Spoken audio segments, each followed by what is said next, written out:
From the battlefields of France to the deserts of North Africa, British tanks entered World War II with outdated designs and hard lessons to learn. Early on, they were slow, undergunned, and unprepared for blitzkrieg warfare. But by the end of the war, Britain had developed some of the most battle-tested tanks of the Allied armies. In this video, we're covering every British tank actually used in World War II, from the earliest light tanks to the machines that finally stood their ground against the Axis powers.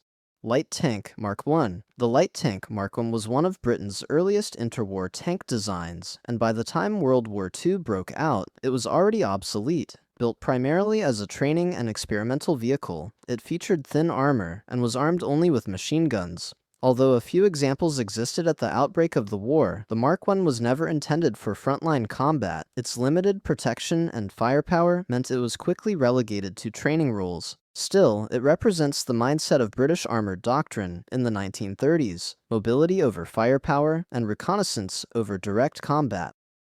2. Light Tank Mark II. The Light Tank Mark II was a slight improvement over its predecessor, featuring minor armor refinements and mechanical upgrades. However, the core problem remained the same: machine gun armament and minimal armor protection. By 1939, this tank had little chance of surviving against even light anti-tank weapons. As a result, it saw extremely limited operational use, and was rapidly withdrawn from combat roles. Its value lay more in training crews than fighting the enemy. 3. Light Tank Mark III. The Light Tank Mark III marked a transition phase in British light tank development. It introduced better suspension and improved crew ergonomics, making it more reliable than earlier models. Despite these improvements, it still lacked a cannon and relied on machine guns, leaving it completely outmatched by German Panzer tanks. Like earlier light tanks, it served mainly as a stepping stone toward more capable designs rather than a true battlefield contender. 4. Light Tank Mark IV. The Light Tank Mark IV continued the evolutionary trend, focusing on reliability and ease of production. It was slightly better protected than earlier variants, but still armed with machine guns. When war erupted, a handful of these tanks were deployed, but combat experience quickly showed they were vulnerable to virtually all anti-tank weapons. Their role quickly shifted to reconnaissance and secondary duties, away from intense frontline fighting. 5. Light Tank Mark V. The Light Tank Mark V was the final refinement of Britain's early light tank line. It introduced mechanical improvements and better crew comfort, but the fundamental design philosophy had not changed. By the time German forces launched their rapid armored offensives, tanks like the Mark V were already outdated. While technically part of Britain's wartime inventory, their impact on the battlefield was minimal. 6. Light Tank Mark II. The Light Tank Mark X was the most numerous British tank at the start of World War II. Thousands were built, and it formed the backbone of British armored units during the early campaigns in France. Fast, agile, and mechanically reliable, the Mark VI excelled at reconnaissance. However, its thin armor and machine gun armament proved disastrous when facing German Panzer IIs, IIIs, and Vs. During the Battle of France in 1940, these tanks were cut down in large numbers. The Mark VI became a painful lesson. Speed alone could not replace firepower and protection. 7. Light Tank Mark VII. Tetrarch. The Light Tank Mark VII. Tetrarch was one of the most unusual British tanks of the war. Compact and lightweight, it featured a 2-pounder gun, a significant upgrade over machine gun-armed light tanks. What made the Tetrarch truly special was its air-portable capability. It was designed to be carried by large gliders and deployed with airborne forces. During the D-Day landings, Tetrarchs were used by British airborne units, making them some of the first tanks to land in Normandy. Although limited in number, the Tetrarch played a unique role that no other British tank could fill. 8. Infantry Tank Mark I. Matilda.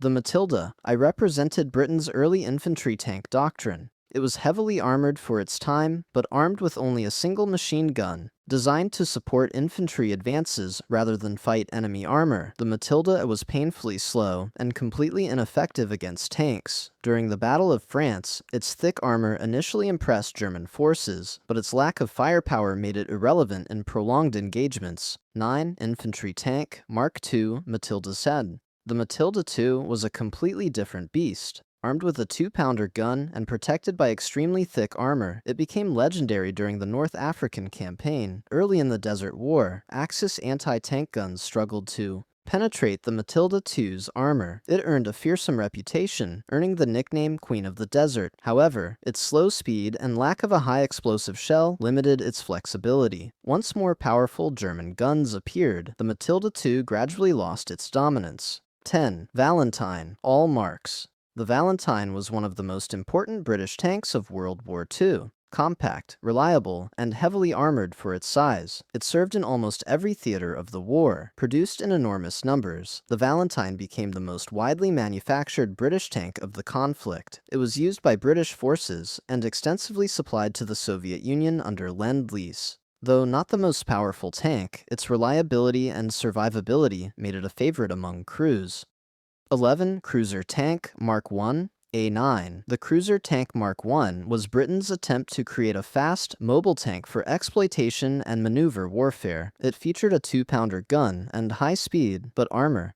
Protection was sacrificed to achieve mobility. In combat, this proved disastrous. Thin armor and mechanical issues plagued the Cruiser Mark I, especially during the early fighting in France.